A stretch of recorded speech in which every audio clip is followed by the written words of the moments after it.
solubility of gas in liquid and factor affecting them. कौन कौन सा फैक्टर हमने स्टडी किया? Nature of the gas and solvent, and second factor कौन सा है? टेम्परेचर वाला। टेम्परेचर फैक्टर क्या कहता है कि जब आप टेम्परेचर बढ़ाएंगे तो गैस की सोल्यूबिलिटी है लिक्विड के अंदर, वो क्या हो जाती है? बोलो, कम होता है। ठीक है, अभी मैं डिस्कस करने वाला हूं कि इफेक्ट ऑफ प्रेशर। क्लियर है ना? थर्ड पॉइंट है प्रेशर का इफेक्ट क्या है। मोस्ट इंपोर्टेंट होता है, मोस्ट इंपोर्टेंट। प्रेशर का इफेक्ट क्या है? जब गैस को डिजोल्व किया जाता है, लिक्विड के अंदर मिलाया जाता है, तो कैसे इसको अफेक्ट करेगा ये हमें डिस्कस करना है। प्रेशर वाला फैक्टर स्टडी किया था हेनरीज, विलियम हेनरीज, ठीक है ना? William Henrys. इसलिए इसको हम प्रेशर का जब इफेक्ट देखते हैं तो इसको दूसरी टर्म्स में हम हेनरी लॉ भी बोलते हैं। ये हेनरी लॉ है क्योंकि ये वाला टॉपिक डिस्कस किया हेनरी ने, इसलिए हम बोलते थे विलियम हेनरी के अकॉर्डिंग की हेनरी लॉ। क्लियर है ना? सिंपल सा पॉइंट है, क्या कहता है हेनरीज लॉ या effect of pressure on solubility of gas and liquid. Simple सा लैंग्वेज में कहें कि if we increase the pressure, अगर आप प्रेशर को बढ़ाएंगे, क्लियर है ना? अगर आप प्रेशर को बढ़ाएंगे then solubility of gas in liquid increase। ये point, solubility of gas in liquid क्या होता है? इंक्रीज होता है। क्लियर है? ओके, इसका स्टेटमेंट क्या होता है? वो भी सुन लो, फिर हम इसको मैथमेटिकल देखेंगे। एक ग्राफ भी बनाया जाएगा स्ट्रेट लाइन का। क्या कहता है हेनरीज लॉ? क्या कहता है हेनरीज लॉ? कहता है कि according to Henry's law partial pressure या प्रेशर, पार्शियल प्रेशर लिख लो, ठीक है ना? partial pressure applied by gas in liquid surface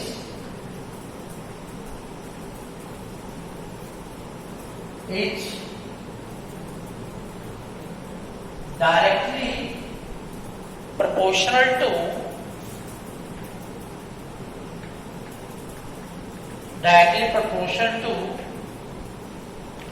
mole fraction,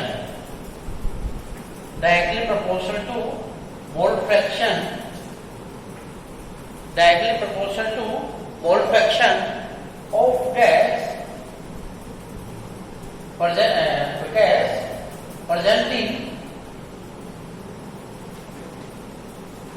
liquid solvent, presenting liquid solvent। ये है।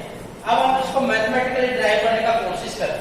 क्या कि partial pressure applied by the gas, उसको हमने मान लिया, क्या मान लिया? पी गैस, ठीक है ना? Partial pressure applied by the gas in liquid surface is directly proportional to mole fraction of gas. और वो किसके अंदर प्रेजेंट है? जो लिक्विड आपका सॉल्वेंट है जिसके अंदर हम डिसॉल्व करना चाहते हैं। P gas directly proportional to the mole fraction of the gas. Clear है? जिस भी गैस का हम स्टडी करें प्रोपोर्शनलिटी है यहाँ पे, इसको हटाइए। अब मैं यहाँ पे पी लेके चलूंगा सर, आप अंडरस्टूड है ना? पी किसके लिए यूज करें? पी इक्वल टू के एच और कौन सा? X. X gas mole fraction of gas का मतलब क्या है? यहाँ मोल फ्रैक्शन ऑफ गैस का मतलब क्या है? इसका मतलब है कि गैस के कितने मोल्स, गैस का मोल फ्रैक्शन, गैस का मोल फ्रैक्शन उस लिक्विड के अंदर डिजोल्ड है, ये मान के चल रहा है। मतलब ये सोल्यूबिलिटी को बताता है कि गैस कितना सोल्यूबल है उसके अंदर, क्वांटिटी को रिप्रेजेंट करता है। क्लियर है ना? कंसंट्रेशन टर्म्स है और ये शायद इसलिए सिलेक्ट किया कि इस पे कोई टेम्परेचर का इफेक्ट नहीं होता, क्योंकि मोलरिटी और नॉर्मलिटी में तो क्या होगा, टेम्परेचर वेरिएशन आता है तो वो भी इफेक्ट होती है, ठीक है ना। ओके, अब यहां से क्या है कि ये आपका जो है आया है जो, इसी को ही हम हेनरी लॉ बोलते हैं, मैथमेटिकल स्टेटमेंट है हेनरी लॉ। प्रोपोर्शनलिटी कांस्टेंट आया के एच, के एच क्या है भैया आपका, के एच है हेनरी कांस्टेंट, के एच क्या है, हेनरी कांस्टेंट। क्लियर है? थोड़ा सा एक्सप्लेन करें हम इसको, कैसे कि देखो पहला पॉइंट, टेम्परेचर बढ़ा तो solubility of gas in liquid क्या हुआ, तो डिक्रीज हुआ ना, क्या हुआ, डिक्रीज हुआ, कम हुआ, ठीक है। दूसरा पॉइंट क्या था, अच्छा आप ये बताओ हेनरी कांस्टेंट और मोल फ्रैक्शन का रिलेशन क्या है, हेनरी कांस्टेंट और मोल फ्रैक्शन, हम इसको ऐसे लिख सकते हैं ना कि x inversely proportional to the kh। Second point ये है क्या कि if increase in there is if increase in Henry constant, अगर मान लो हेनरी कांस्टेंट ज्यादा है तो solubility of gas in liquid वो भी क्या होगी, डिक्रीज होगी। दोनों ही कंडीशन में क्या होगा, डिक्रीज होता है। अगर हम इन दोनों से एक पॉइंट निकालें, क्या भाई, जब टेम्परेचर बढ़ता है, जब टेम्परेचर बढ़ेगा तो हेनरी कांस्टेंट की वैल्यू क्या होगी, बढ़ेगी ना, यही है ना, दोनों को हम निकाले थे। टेम्परेचर बढ़ता है तो हेनरी कांस्टेंट की वैल्यू बढ़ेगी, और हेनरी कांस्टेंट, टेम्परेचर बढ़ता है तो हेनरी कांस्टेंट की वैल्यू बढ़ेगी, हेनरी कांस्टेंट की वैल्यू बढ़ेगी तो क्या है भाई, पॉइंट तो दोनों में सेम है कि solubility of gas in liquid वो क्या होगी, वो क्या हो जाएगी, कम हो जाएगी। क्लियर है ना? इसका एक ग्राफ बनेगा, फिजिकल सिग्निफिकेंट, मतलब फिजिकल सिग्निफिकेंस क्या है इसका, कैसे ये हुआ, ये अभी हम एक्सप्लेन करेंगे। इसको स्टेज लाइन वाली इक्वेशन से कंपेयर किया, y equal to mx plus c, ठीक है ना। ओके, y क्या हो गया आपका, y एक्सिस पे आ जाएगा और x क्या आ जाएगा आपका, x एक्सिस पे मोल फ्रैक्शन, मोल फ्रैक्शन क्या आएगा, x एक्सिस पे ये कहां आएगा, y एक्सिस पे। अच्छा ये kh क्या हो गया आपका, स्लोप, kh क्या हो गया, स्लोप, और c प्लस 0, भाई इंटरसेप्ट तो है नहीं ना, इंटरसेप्ट तो है नहीं, ग्राफ में प्रोजेक्ट करो स्ट्रेट लाइन के लिए। क्लियर है ना? y एक्सिस है, कौन आएगा, y एक्सिस पे कौन आएगा बताओ, pressure of gas, x mole fraction, और यहीं से पास होगा ना ऐसे स्ट्रेट लाइन, ये क्या होगा आपका kh, मतलब स्लोप। मतलब कई बार आपसे लिखवा दिया जाता है कोई इसको मैथमेटिकल रिप्रेजेंट को ग्राफ के फॉर्म, ये स्ट्रेट लाइन फॉलो करता है, स्ट्रेट लाइन का इक्वेशन फॉलो करता है। क्लियर है ना? ठीक है, इंपॉर्टेंट है ये वाला। अब ये तो हमने देखा कि क्या चेक किया, प्रेशर बढ़ने के साथ सोल्यूबिलिटी ऑफ गैस क्या होता है, इंक्रीज होता है, ठीक है ना। अब आपको समझाने का हम कोशिश कर रहे हैं कि फिजिकल सिग्निफिकेंस कैसा है इसका, मतलब क्या है, ठीक है। हमने क्या किया, हमने ये किया कि बीकर लिया, एक सिस्टम लिया हमने, और उसके अंदर पहले तो मान लो इतना लेवल लिक्विड का है, ठीक है ना, इतना लेवल किसका है, लिक्विड का है, और यहां तक क्या फिलअप है, यहां तक क्या फिलअप है, गैस के पार्टिकल, जो गैस डिजोल्व होना है। क्लियर है ना? ठीक है। और इस पे एक पिस्टन वाला सिस्टम लगा रखा है, किसके लिए, पी एक्सटर्नल के लिए, एक्सटर्नल फोर्स अप्लाई करने के लिए, एक्सटर्नल प्रेशर अप्लाई करने। अगर मान लो आपने एक्सटर्नल प्रेशर को बढ़ाया, ठीक है ना, पी एक्सटर्नल को आपने क्या किया, इंक्रीज किया, तो उस कंडीशन में क्या हो, वही तो देख रहे हैं ना, प्रेशर बढ़ने के साथ सोल्यूबिलिटी गैस की बढ़ती है, तो हमने प्रेशर बढ़ाया तो क्या हुआ बताओ, बोलो, प्रेशर था, यहां पे तो लिक्विड है, लिक्विड का वॉल्यूम भी थोड़ा कम हो जाएगा, अच्छा गैस के पार्टिकल और कंप्रेस हो जाएंगे, पहले ज्यादा वॉल्यूम ऑक्यूपाई कर रहे थे, अब कम वॉल्यूम कंप्रेस हो गए ना,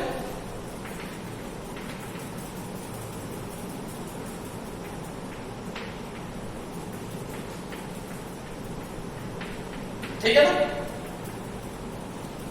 प्रेशर यहां पे जाता है, ये वाला प्रेशर एक्सेस है, तो हुआ क्या, और हमें ये वाला फिनोमेना बनाना कि इक्विलिब्रियम पे है, डायनामिक इक्विलिब्रियम पे, इस पे है डायनामिक इक्विलिब्रियम पे, इक्विलिब्रियम पे है, इसका मतलब क्या है, इसका मतलब क्या है, रेट ऑफ मतलब क्या, रेट ऑफ इक्विलिब्रियम पे तो दो डायरेक्शन में काम हो रहा है ना, कौन कौन सा, rate of entering gaseous particle in solution या इन सॉल्वेंट, निकलो आप, और दूसरा कौन सा है, rate of living gas particle from solvent या सॉल्यूशन लिख सकते हो यहां, ये नीचे वाला कुछ क्लियर है ना, ठीक है, तो rate of entering gas particle in solvent, solvent के अंदर डिजोल्व हो रहा है, तो हम इसको क्या बोलते हैं, rate of dissolution, that means ये किसकी इक्वल है, रेट ऑफ डिजोल्यूशन की इक्वल है ना, ओके, और rate of living gas particle को अंदर सॉल्वेंट से गैस निकल रहा है, लिक्विड है ना, वाटर से गैस निकल रहा है, तो इसका मतलब क्या है, इवेपोरेट हो रहा है ना, तो हम यहां पे क्या लगाते हैं, रेट ऑफ इवेपोरेशन, ये सेट है, इस वजह से इक्विलिब्रियम सेट है, इस कंडीशन क्लियर है ना, ठीक है, अब जब ये सिस्टम में इक्विलिब्रियम पे है तो हमने प्रेशर बढ़ाया, और प्रेशर बढ़ाने से क्या क्या चेंजमेंट आया, प्रेशर बढ़ाने से सोल्यूबिलिटी गैस की लिक्विड के अंदर बढ़ जाती है, हम इस चीज को देख रहे हैं, तो क्या हुआ, इक्विलिब्रियम पे है, ठीक है, अब हमने क्या किया, प्रेशर बढ़ाया, क्या बढ़ाया हमने, प्रेशर बढ़ाया, एक्सटर्नल प्रेशर बढ़ाया, तो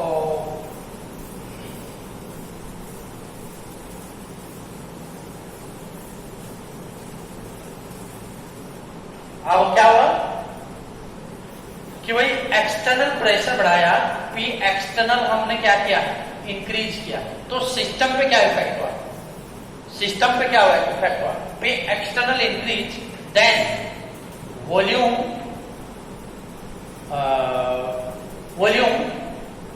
occupied by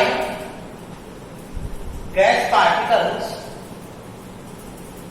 volume occupied by gas particle क्या हुआ, decrease due to compression,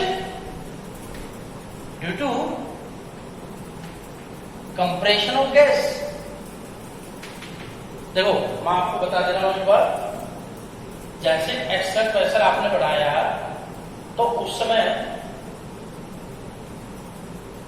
gas के जो पार्टिकल है उनका क्या हुआ, कंप्रेशन हुआ, और गैस के पार्टिकल का कंप्रेशन होने की वजह से जो गैस के पार्टिकल ने वॉल्यूम ऑक्यूपाई कर रखा था वो क्या हो गया आपका, वो क्या हो गया,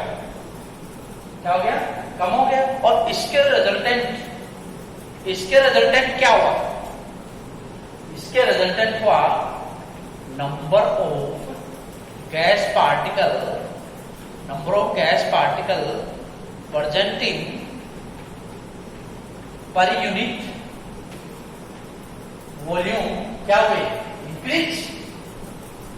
भाई कंप्रेशन ऑफ गैस की वजह से पर यूनिट वॉल्यूम के अंदर गैस के पार्टिकल की संख्या क्या हो गई, बढ़ गई, और ये वाले बढ़ने की वजह से क्या हुआ, number of gas particle striking to surface of liquid also क्या हो गया, इंक्रीज, मतलब कंप्रेशन हुआ तो पर यूनिट वॉल्यूम के अंदर गैस के पार्टिकल की संख्या क्या हो गई, ज्यादा हो गई। इसका मतलब लिक्विड के अंदर गैस पार्टिकल डिजोल्व होने की संभावना उतनी क्या हो गई, ज्यादा हो गई। उतने ही नंबर पर यूनिट गैस पार्टिकल ज्यादा होने के कारण गैस के जो पार्टिकल्स है वो लिक्विड के अंदर क्या होंगे, स्ट्राइक करेंगे।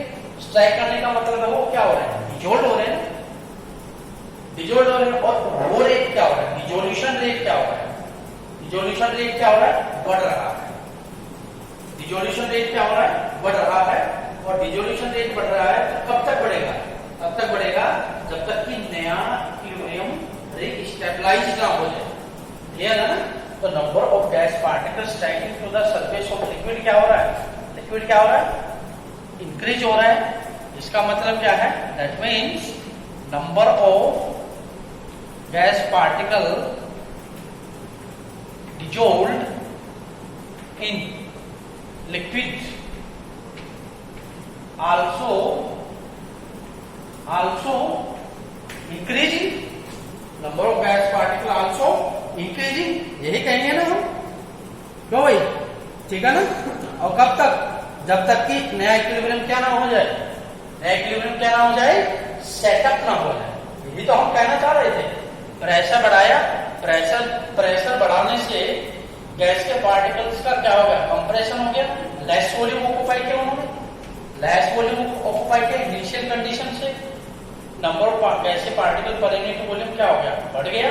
Means number of gas particle striking to the liquid surface, इसके अंदर स्ट्राइक करने वालों की गैस पार्टिकल की संख्या क्या हो गई, ज्यादा हो गई। ज्यादा हो गई तो मतलब क्या हो गया, अब ज्यादा गैस डिजोल्व होगी, डिजोल्यूशन रेट क्या हो गया।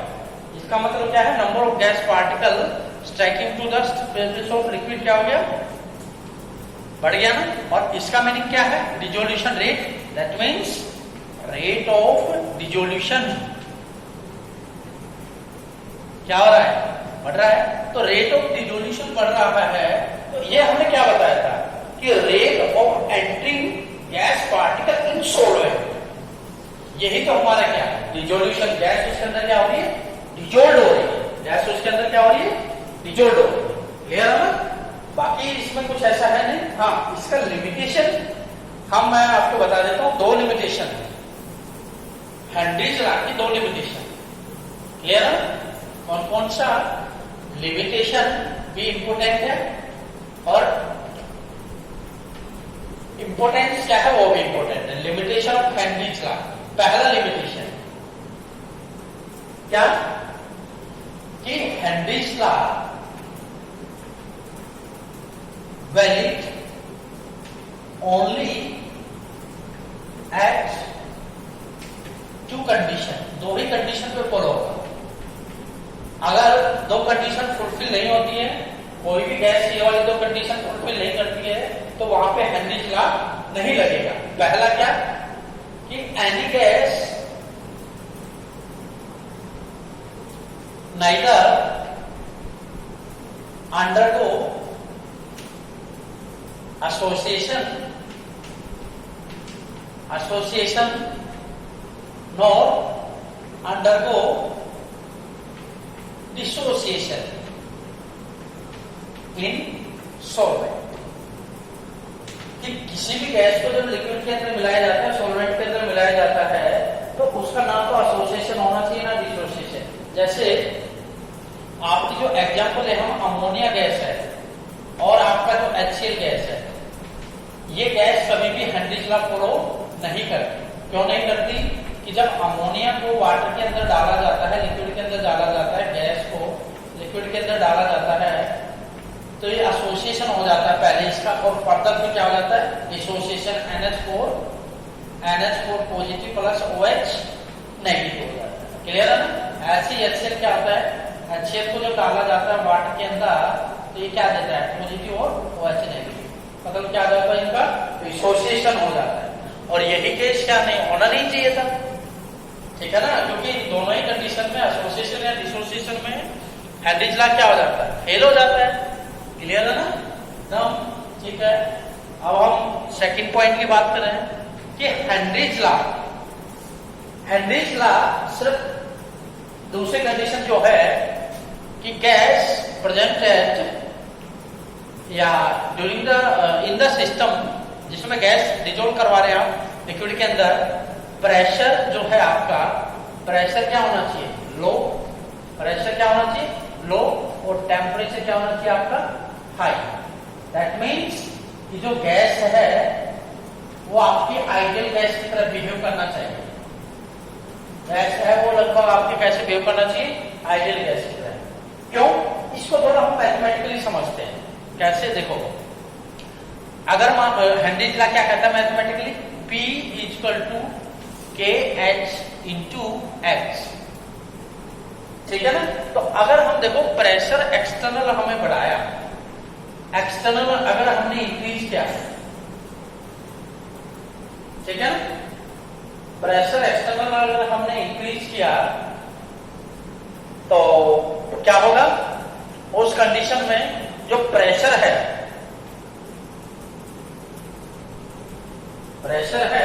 वो क्या हो जाएगा, इंक्रीज हो जाएगा। प्रेशर क्या हो जाएगा, इंक्रीज हो जाएगा। क्लियर है ना।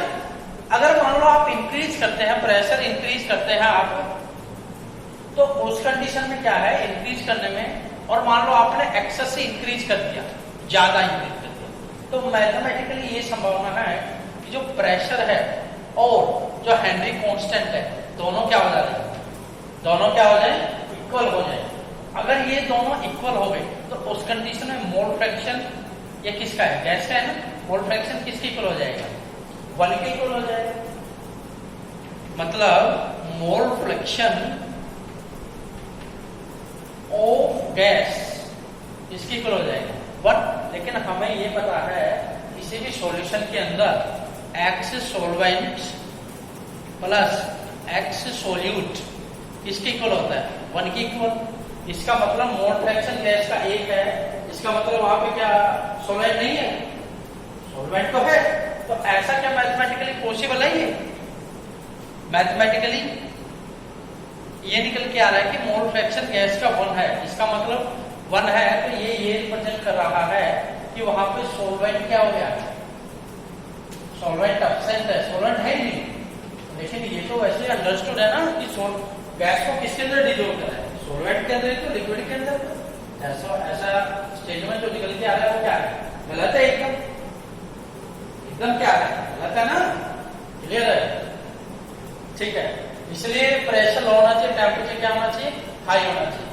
अब इसका आता है क्या, अब इसकी इंपोर्टेंस क्या है, कुछ इंपोर्टेंस है हेनरीज लॉ की, वो देख लीजिए। क्लियर है, क्या इंपोर्टेंस है। कोल्ड ड्रिंक तो आप लोगों ने पिया होगा, कोल्ड ड्रिंक पिया ना, कोल्ड ड्रिंक खोलते हैं तो वैसे कोई आवाज निकलती है वहां से, वो किसकी आवाज होती है, ओपन करते ही कार्बन डाइऑक्साइड, मतलब कार्बन डाइऑक्साइड उस लिक्विड के अंदर हाई प्रेशर क्या होती है, उसके अंदर मिली हुई होती है। हाई प्रेशर पे क्या हुई होती है, मिली हुई होती है। प्रेशर जितना ज्यादा होगा गैस उतनी ही क्या होगी, डिजोल्व होगी। प्रेशर ज्यादा, आपने उस बोतल के जो कवर है उसको ओपन किया तो गैस क्या हो जाएगी, रिलीज हो जाएगी। गैस रिलीज होने से उसका टेस्ट भी क्या होता है, बदल जाता है। तो सबसे पहला पॉइंट यही है कि गैस, जो गैस है उसका जो आपका एप्लीकेशन है हेनरीज लॉ का, क्या है सबसे पहला कि सबसे पहले तो कार्बोनेटेड ब्यूरेज में इसका यूज किया जाता है, सबसे पहला। क्लियर है ना। दूसरा है डीप सी डाइविंग, ठीक है। सबसे पहला